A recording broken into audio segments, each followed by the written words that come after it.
Let's now turn to a story about resilience while finding a new sense of home. Author of The Throwaway Girl, Tiffany Barnes, is joining me to talk about her new book. And thank you for having the courage to talk and share your story. Will you let people know about your story and what's in the book? Yes, of course. So I started writing this 22 years ago, so it's been a while in the making. And I'm just really proud that it's finally here. And I wrote this book as a platform to show others who've been through abuse as I have, all forms of abuse, to realize that it doesn't have to define you. It can be a stepping stone towards the future and not a crutch. You know, it can be a chapter in your book, not the whole book itself. Let's give some people at home some context. You emancipated from your parents. You also started a nonprofit.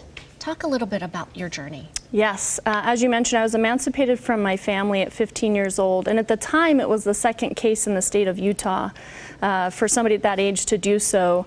You know, I lived on my own through high school, paid rent, had 3 jobs, you know, did the whole adult thing when I was supposed to be really a kid, right?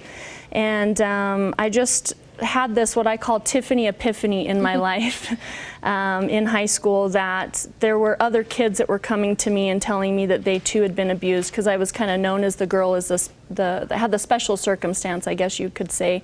Didn't have parents at home, could check myself in and out of school, and that opened a door for others to come to me and say, I too am going through this at home, or I know someone who's going through this. And that kind of sparked me on a journey of using my voice, even if it shakes, right? To stand in my truth and help others realize that they too can overcome their circumstances. Not even just abuse, but anything in life that can seem to weigh you down.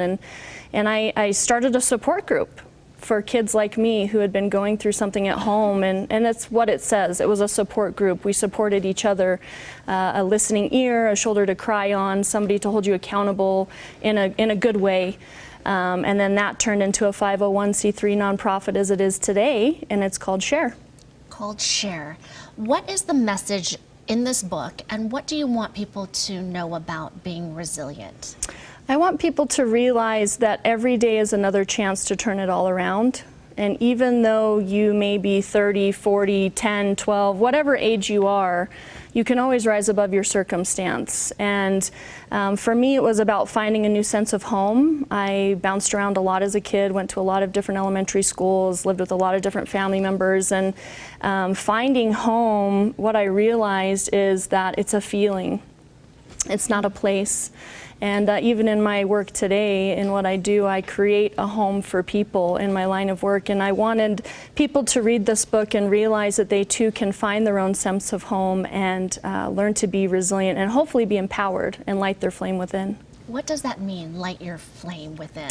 So I had the privilege of running the 2002 Winter Olympics torch. And if you remember here, it was light the flame within. That was the whole theme of the Olympics. And I kind of ran with that because if you think about it, we all have some sort of a spark inside, whether it's just, you know, you barely want to get on with your life. Maybe you're suicidal, like I once was, or maybe you've got this roaring, raging fire inside when you're passionate about something, as I am today.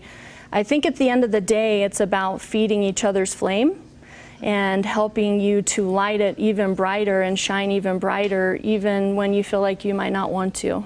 So much inspiration, and thank you so much. Life is good for you, is what you're saying. Yes. I'm so happy for you. Buy this copy today. It is called The Throwaway Girl. You're launching it next week in just a matter of days, and thank you for sharing your story and your courage. Absolutely. Thank you. We'll put all of that information on our website. Thank you, Tiffany. Thank you.